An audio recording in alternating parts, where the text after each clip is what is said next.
They were America's closest allies, nations that fought side by side in Korea, Vietnam, Iraq, and Afghanistan. Allies who shed blood with American troops and trusted Washington with their own survival.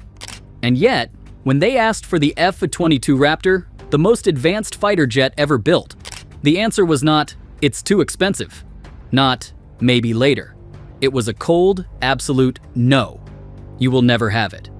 Why would America create a jet so powerful it could rewrite the laws of aerial combat, only to ban it from the very friends it claimed to protect?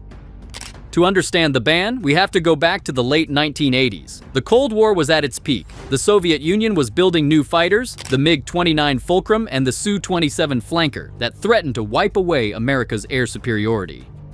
The Pentagon responded with a bold plan.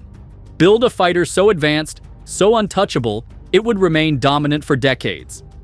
Not just an improvement over the F-15 or F-16, but a machine that would leap a full generation ahead. That machine was the F-22 Raptor.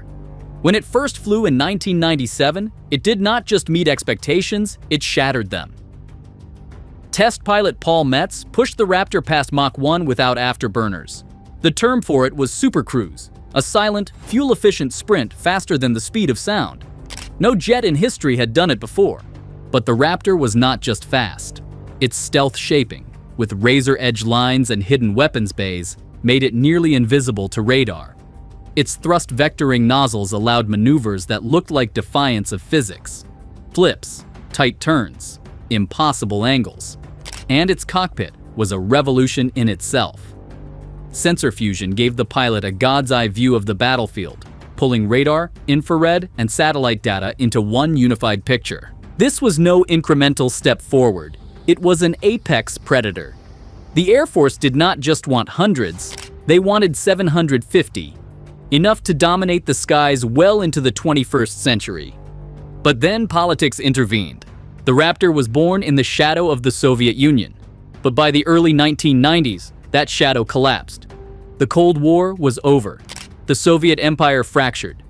Suddenly, Washington faced a different question. If there was no superpower rival, why build a superpower's jet? The Raptor's development was expensive, hundreds of millions per aircraft once production costs were factored in. Critics in Congress argued that America no longer needed such an exotic weapon. They wanted cuts, limits, oversight, and then came the moment that sealed the Raptor's fate. In 1998, tucked quietly into a U.S. defense appropriations bill, were just 29 words. None of the funds may be used to approve or license the sale of the F-22 to any foreign government. 29 words. That was all it took to create one of the most controversial export bans in modern military history. From that moment on, the F-22 Raptor was off limits. Not for adversaries, that was obvious, but also for allies. The jet would belong to America and America alone. Why such a hard line? U.S. officials argued that the Raptor's technology was too sensitive to share. If its stealth coatings, avionics, or sensor systems leaked, even accidentally, the advantage could evaporate.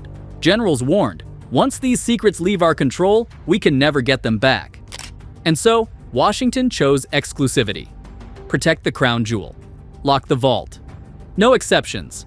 But what looks like protection from one angle looks like betrayal from another. Japan was the first to come knocking. By the 2000s, China was investing heavily in modern air power. The J-20 stealth fighter loomed on the horizon. Japan concluded that the F-22 was essential. They were not asking for freebies.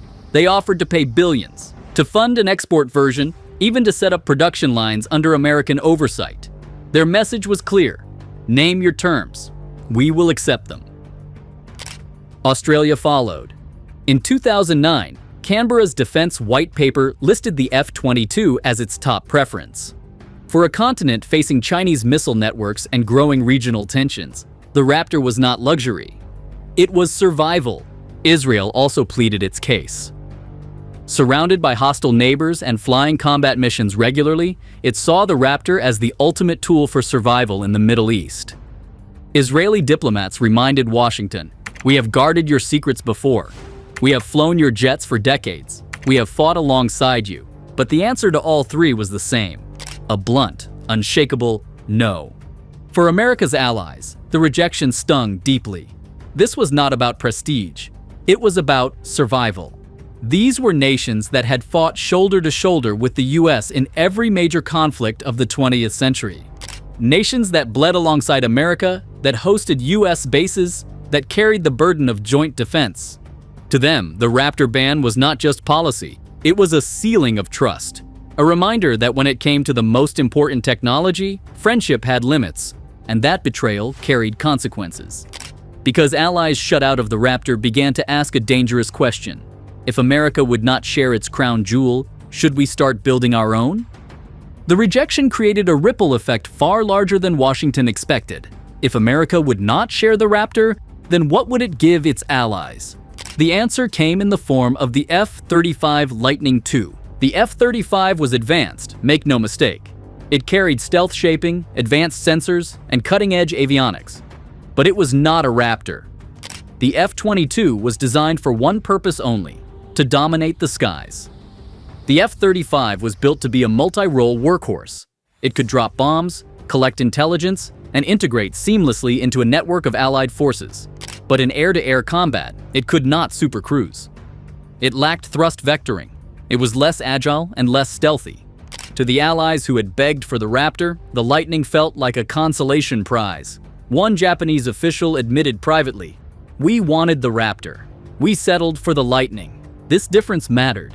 In Asia, China pressed forward with the J-20. In Europe, Russia rolled out the Su-57.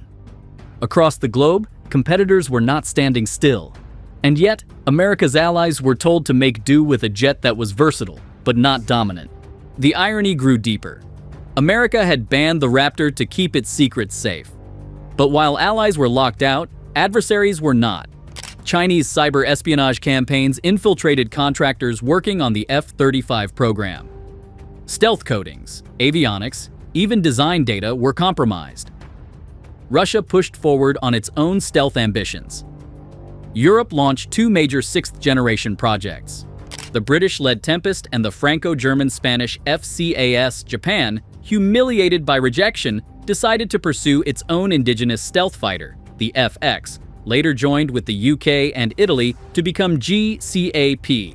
The very act of exclusivity that was meant to protect America's edge had forced the rest of the world to catch up faster. The ban was supposed to freeze time. Instead, it accelerated it. And while the world moved on, the Raptor itself faced another problem. Without export orders to sustain production, the line dried up. The Air Force received just 187 Raptors, far fewer than the 750 originally envisioned.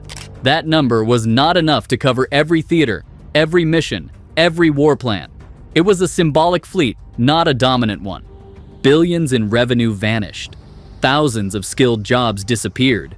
And worst of all, the specialized expertise to build the Raptor faded away. Years later, when the Pentagon studied restarting production, the numbers were staggering. The tooling had been scrapped. The suppliers had moved on. The workforce had dispersed. Rebooting the program would cost more than designing a brand new aircraft from scratch.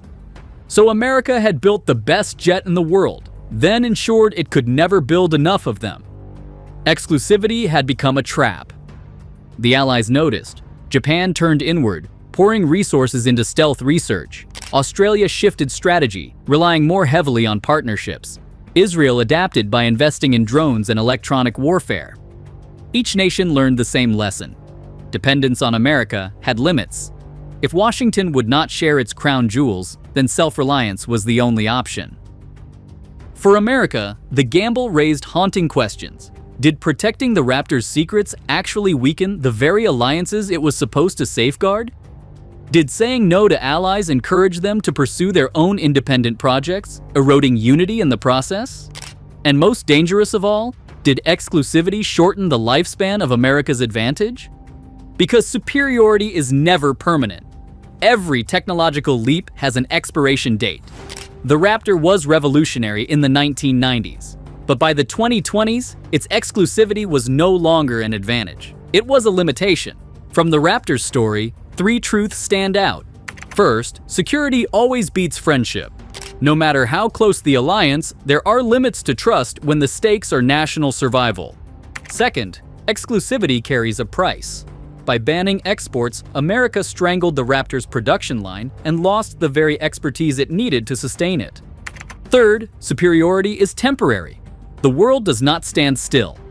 The Raptor began as an unmatched predator. But today, adversaries and allies alike are building aircraft designed to match or surpass it.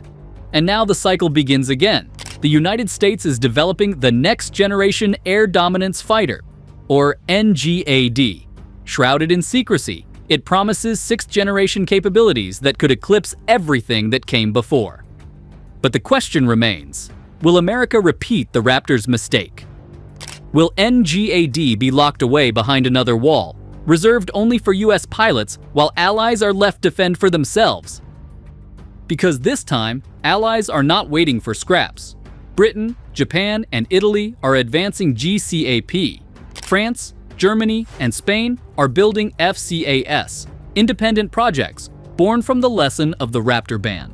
Nations determined never again to be told, "You cannot have it." The F-22's legacy, then, is not just about air dominance. It is about what happens when trust breaks. It is about the cost of perfection, the politics of secrecy, and the gamble of isolation. America kept its crown jewel, but in keeping it, it may have weakened the very foundation of Western air power. And the irony is inescapable. By hiding the Raptor from its allies, America may have taught the world how to fight without it. Every jet, every weapon, every untold truth has a story, and we expose them all. Subscribe to Arsenal Exposed, where the cover-ups end.